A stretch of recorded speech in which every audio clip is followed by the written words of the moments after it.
Acest spațiu era destinat întâmpinării oaspeților de rang înalt, fiind un loc al rafinamentului și opulenței.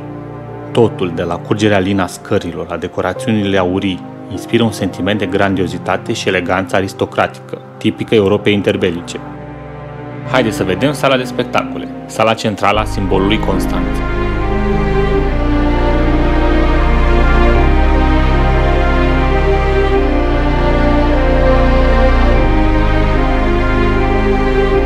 O poveste fascinantă care a persistat printre vizitatorii cazinoului este legenda oglinzii blestemate și este vorba de oglinda din sala principală a cazinoului. Așadar, ajungem și la descoperirile inedite făcute la restaurarea cazinoului. Dar descoperirea cea mai emoționantă dintre toate este scrisoarea unui tată către fiul său recent născut, pe care nu a apucat să-l cunoască.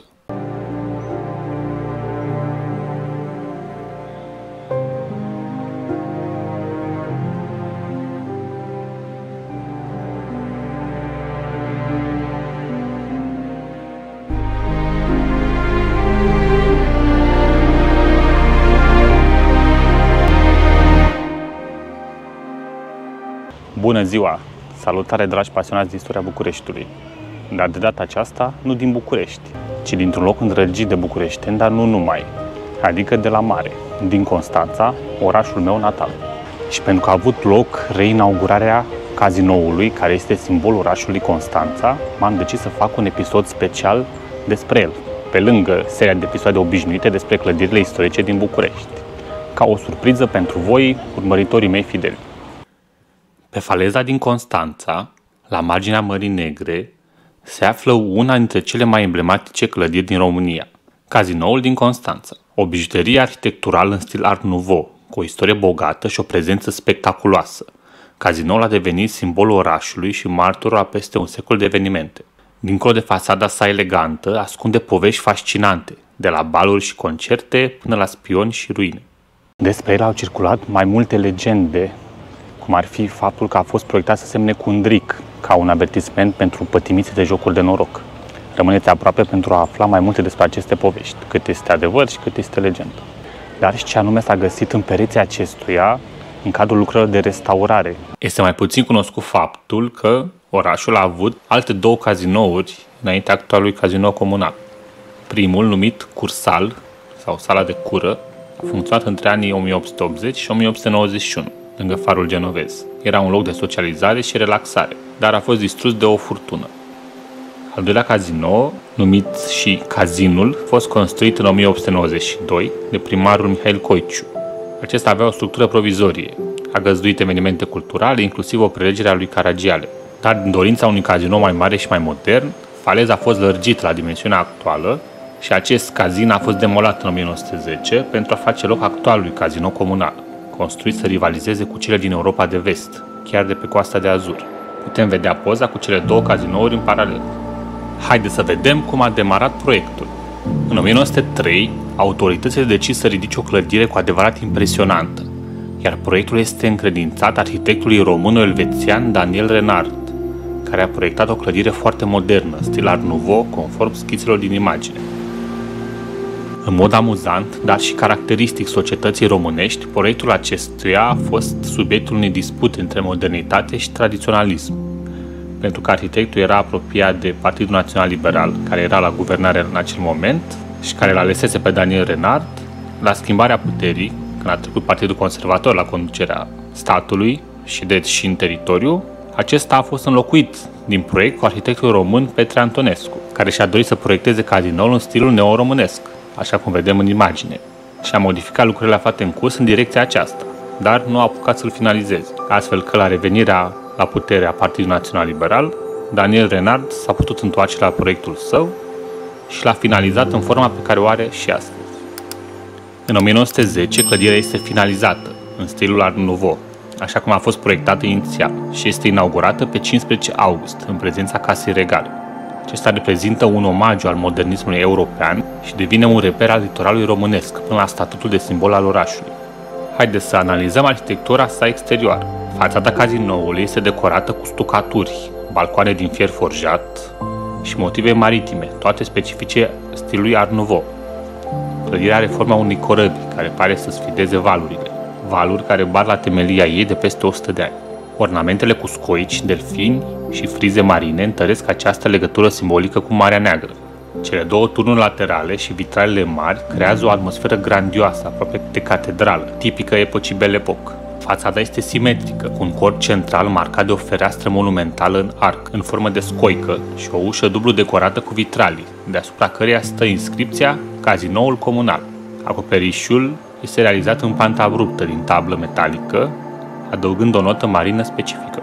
Simbolurile acestuia nu sunt întâmplătoare. Privind cu atenție detaliile arhitecturale, putem vedea scoicile sculptate în fațadă, ca o metaforă a nașterii zeiții Venus sau Afrodita la greci, reprezentând zeița iubirii care a ieșit din spuma mării, un simbol al frumuseții, dar și al fragilității. Alte elemente decorative care abundă sunt stucaturile florale, ghirlande relief, rame ornamentate, curbilini în jurul ferestrelor, toate în spiritul Art Nouveau. Observăm și cele 4 turnulețe de pe acoperiș, specifice arhitecturii Beaux-Arts. Ele accentuează simetria și monumentalitatea ansamblului și sunt împodobite cu ghirlande, scoici și medalioane, toate evocând teme marine și clasice. Și mai avem niște elemente interesante. Aceste capete de berbec de pe pilonii fațadei, care au un dublu rol, și decorativ și simbolic. În mitologia greco-romană, berbecul simbolizează forța, curajul și sacrificiul. În stilul Art Nouveau, aceste motive naturale sugerează în mod analog puterea naturii și forța mării.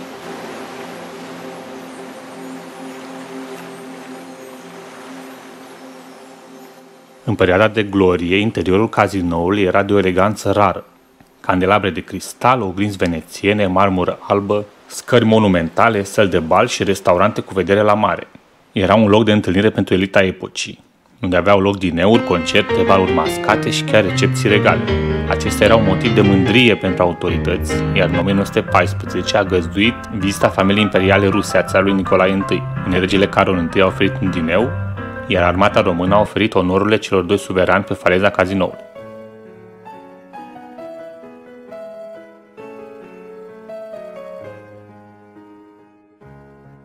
Alt eveniment popular care era găzduit anual pe faleză și la casino, în data de 15 august, de Sfânta Maria, erau sărbările mării sau serile venețiene. Adesea ele erau prezidate de membrii familiei regale, iar după ridicarea sa, cazinoul a ajuns în centrul acestei sărbători. Faleza se umplea de lume, iar restaurantul cazinoului găzduia dineuri și banchete, în care se serveau cele mai rafinate mâncăruri, pregătite adesea de bucătari internaționali. Afară, în cursul dimineții, zeci de mii de oameni se îmbulzeau pe faleză pentru a vedea defilările marilor nave militare românești și străine, iar în perioada interbelică, bărcile cu turiști ieșeau în larg pentru a admira focurile de artificii. Tradiția de Ziua Marinei este continuată și astăzi și poate acum cazinoului se va reda acest rol central în cadrul sărbătorii. Mergând mai departe cronologic, în primul război mondial, deși în interior fusese amenajat ca și spital de campanie pentru frontul din Dobrogea, acesta a fost bombardat de trupele bulgaro-germano-turce înainte de ocuparea Constanței, iar în timpul ocupației Dobrogei, aceștia au confiscat elemente de decor, chiar și acoperișul, pentru a fi folosite ca și materiale de război. Haide să-l vizităm! După ani buni de paragină, începând cu anii 90, acesta a renăscut, începând cu anul acesta, chiar de zilele orașului, de Sfinții Constantin și Elena.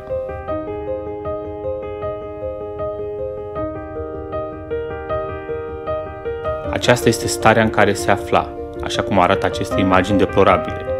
Construcția stătea să cadă, vitralele superbe erau sparte, iar sala de spectacol devenise Casa Porumbeilor. Iar acum, prin comparație, putem fi surprinși plăcut de rezultatul muncii de restaurare. Cazinoul ne impresionează încă de la intrare, pe măsură ce pășim în holul său de onoare.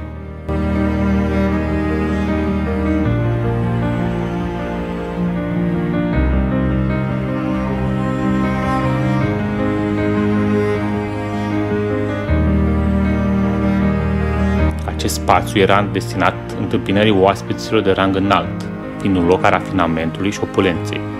Totul, de la curgerea lină a scărilor la decorațiunile aurii, inspiră un sentiment de grandiozitate și eleganță aristocratică, tipică Europei interbelice. Observăm și data inaugurării acestuia, scrisă cu litere aurii. Ne atrag atenția scara monumentală și vitralele superbe, pe care le vom vedea și noi, dar vom vorbi despre ele după ce încheiem vizitarea parterului. Primele pe care le vizităm sunt fostele săli de jocuri. Astăzi, cazinoul a fost amenajat să funcționeze ca și muzeu. Vom vedea aici standuri care ne spun povestea acestuia, ale evenimentelor găzduite aici și ale jocurilor de noroc, cu ajutorul unor panouri interactive, dar și povestea fascinantă a unor artefacte găsite în pereții cazinoului la restaurarea acestuia. Rămâneți aproape pentru a vedea despre ce este vorba.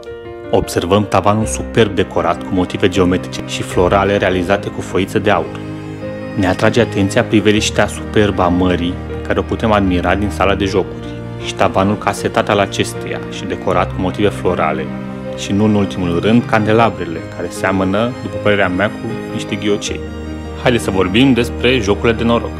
Din anul 1912, cazinoul a devenit și locul unde se făceau sau se pierdeau averi, la ruletă, la baccarat, bulă sau alte jocuri de noroc celebre în epocă. Aceste activități aduceau un suflu cosmopolit orașului și atrăgeau turiști bogați din toată țara și din străinătate.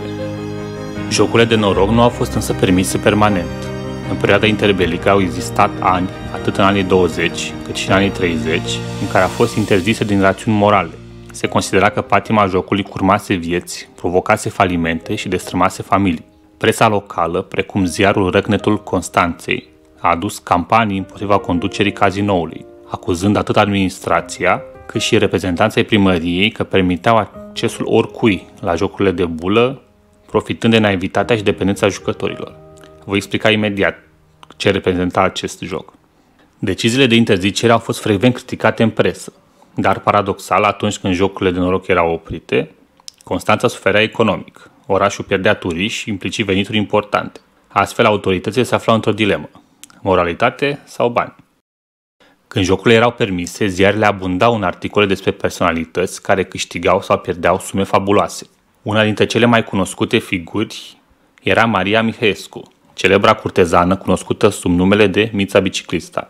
Iar ziarul Marea Neagră relata în 1926 că, citez, o faimoasă demimondenă ieșită la pensie, care e cunoscută sub numele de Mița, urmată de un sobrichet, adică poreclă, datorită unui instrument de locomoție, deci Mița Biciclista, a pierdut în 3 zile suma de 75.000 de lei. Am încheiat citatul.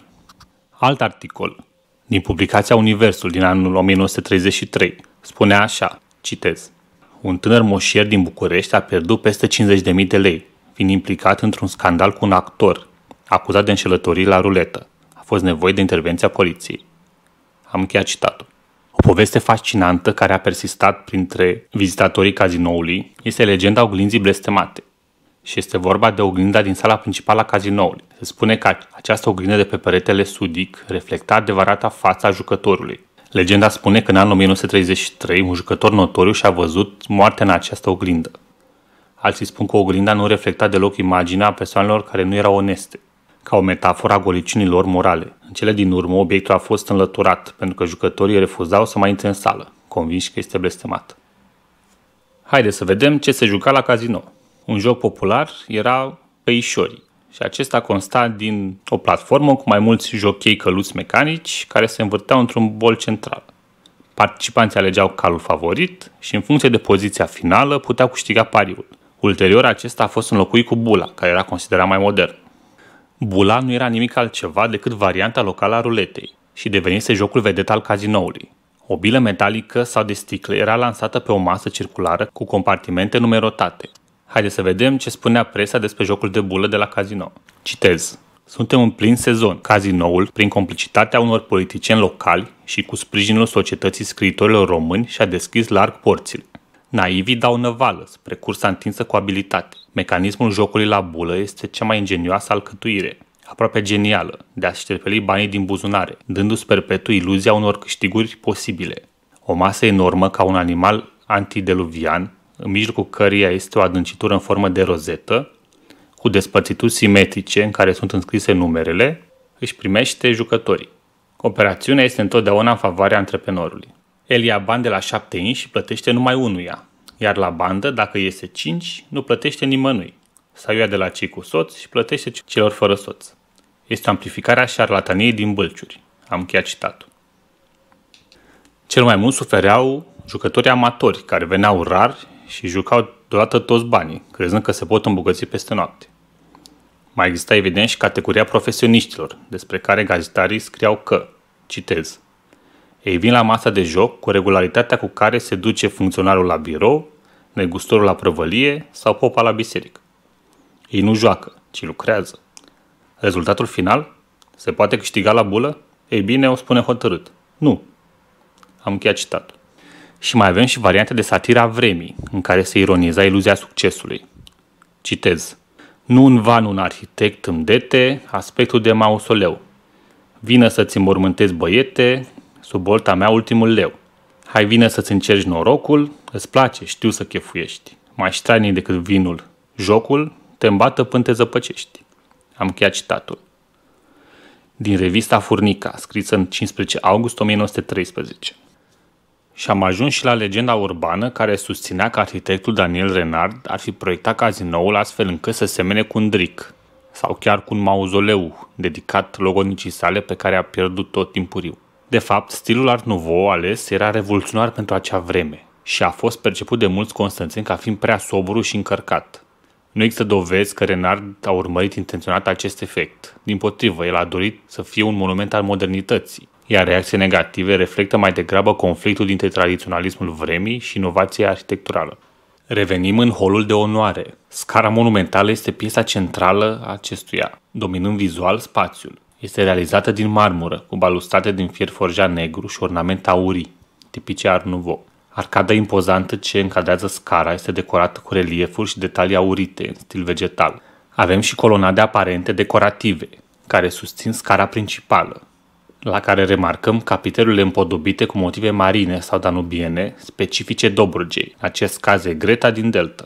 Vedetele încăperii sunt ferestrele mari, cu vitralii decorative colorate, cu motive florale, care permit pătrunderea luminii naturale și scot în evidență detaliile delicate ale arhitecturii.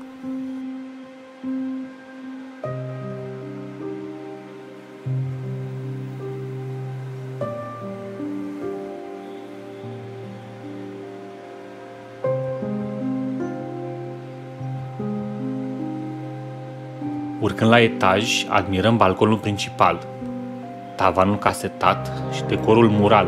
Balconul este impunător, cu o balustradă metalică neagră, cu elemente florale aurite, protujită în partea centrală, creând un efect vizual de deschidere și eleganță. La baza acestuia aș spune că putem observa o scoică, ca și element de susținere.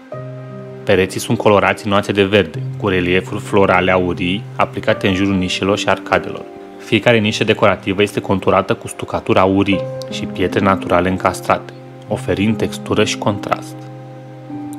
Tavanul este susținut de coloane de marmură verde deschis, cu capiteluri bogat decorate, care accentuează monumentalitatea etajului. Este împărțit în casete rectangulare adâncite, fiecare cu o bordură aurită. În centrul plafonului domină un candelabru spectaculos, în formă de floare, cu petale albe și accente aurii, o piesă de iluminat extravagantă, devenită simbol al sălii. Din holul de la etaj se poate intra în sala de spectacole și de asemenea de aici se poate ieși către balconul extern care se află pe fațada principală a cazinoului.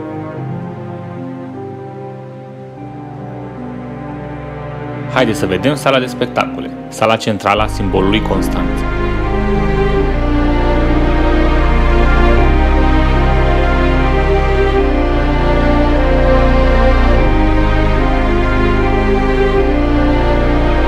Ne întâmpină o sală monumentală, superb decorată, cu candelabre florale și cu fereastra reprezentativă a cazinoului în formă de scoică, realizată din vitralii cu aceleași motive florale care se află pe fereastra laterală, pe unde am urcat. Scena este încadrată de o arcadă decorativă monumentală, cu detalii florale aurii și arabescuri sculptate în relief, ce evidențiază linia arcuirii într-un mod teatral, ce încadrează cortina. Cortina este de un roșu intens, catifelat, tipic sălilor de spectacole clasice, evocând eleganța spectacolului de epocă.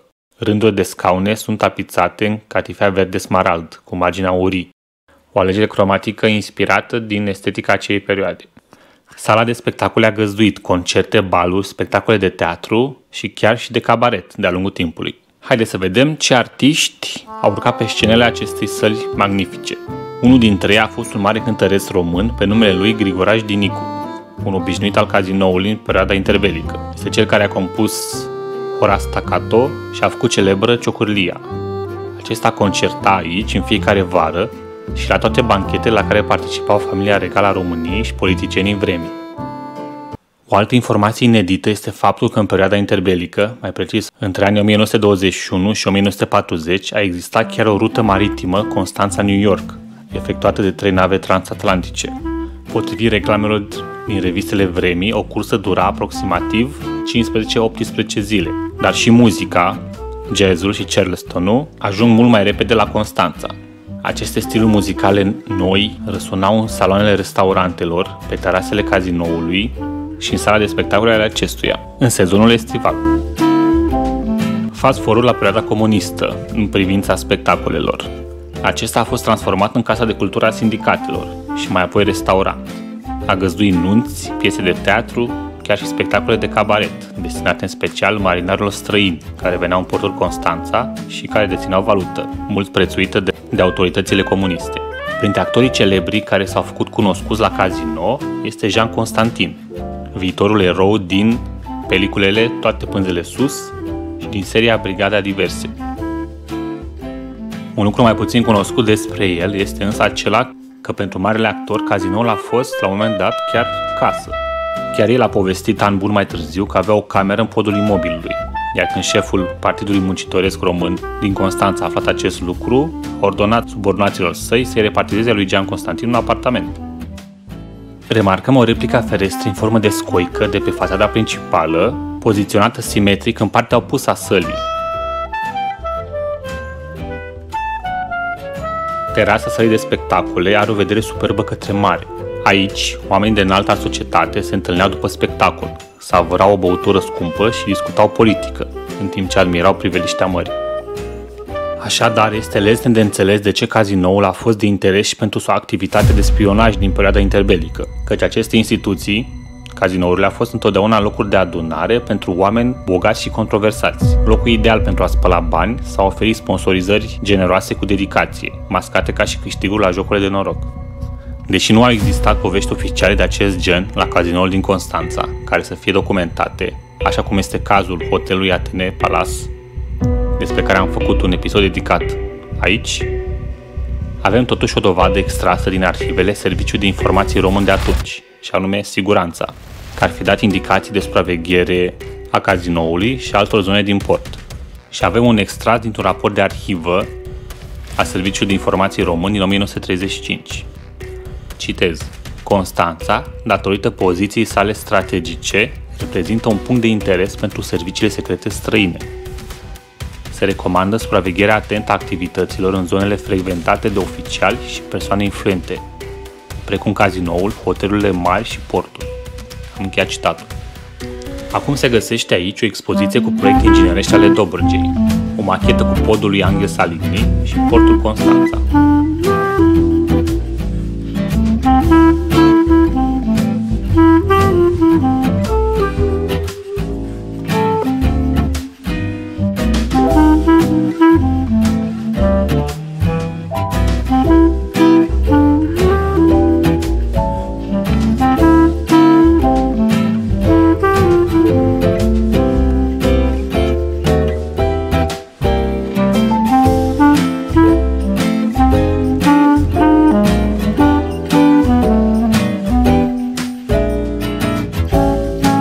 În al doilea război mondial, cazinoul a fost din nou transformat în spital de campanie și a fost bombardat de data aceasta de aviația sovietică și a fost refăcut ulterior, în perioada comunistă, în anii 50.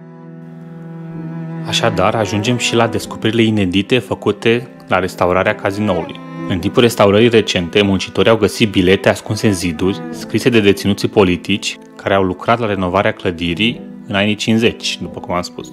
Erau scrise pe restul de saj de ciment și conțin mărturii emoționante despre condițiile grele de muncă din perioada comunistă. Aceste descoperiri au determinat Institutul de Investigare a Crimelor Comunismului să demareze un proiect dedicat recuperării memoriei acestor muncitori și realizarea unei expoziții permanente cu mărturile găsite. Iată câteva exemple. Un bilet scris în limba germană de deținutul politic Marton Julius din Cisnădie, Sibiu, a fost găsit într-o cutie de chibrituri. Acest bilet era datat în 1952, iar mesajul exprimă speranța și credința autorului. Citez: Iubite prietene, ce vei găsi aceste rânduri.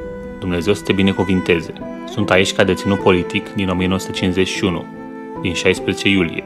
Până acum, în 1952, în februarie, fiind zidar și dulgher la muncă, a fost condamnat la 3 ani și de la 10 ianuarie 1949, viața mea este în mâinile Domnului, căci liber nu voi fi prea curând. Dar Dumnezeu este milostiv. Cu salutări, Martin Iulius, domiciliat în Heltău Cisnădie, lângă Ermanstadt, Sibiu. Am încheiat citatul. Dar descoperirea cea mai emoționantă dintre toate este scrisoarea unui tată către fiul său recent născut, pe care nu a apucat să-l cunoască. Citez: Copilul meu, astăzi am să spun o poveste tristă. E povestea celor din țara fără bucurii și eu mă aflu printre ei. Cei care cresc acolo sunt mulți și urâți. Pământurile sunt fără apă și zilele fără sărbătoare. Acolo sunt mașini mari care țipă mai tare ca oamenii și munți de nisip făcuți cu palma. Sub ei ne-am pierdut sufletul. Toți învățăm și mereu altceva. Eu am învățat să tac. Tu înveți să vorbești. Uite, asta e masa, scaunul și celelalte. Mai avem puțin. Într-o zi o să mă tragi de haină și o să spui: ăsta e tata. Viața e o corabie, copilul meu, iar valurile sunt rele, dar pânza să ne fie întotdeauna albă.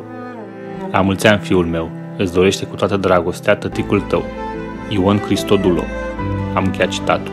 Acesta a fost un arhitect, deținut politic, care a lucrat la această restaurare a cazinoului din anii 50.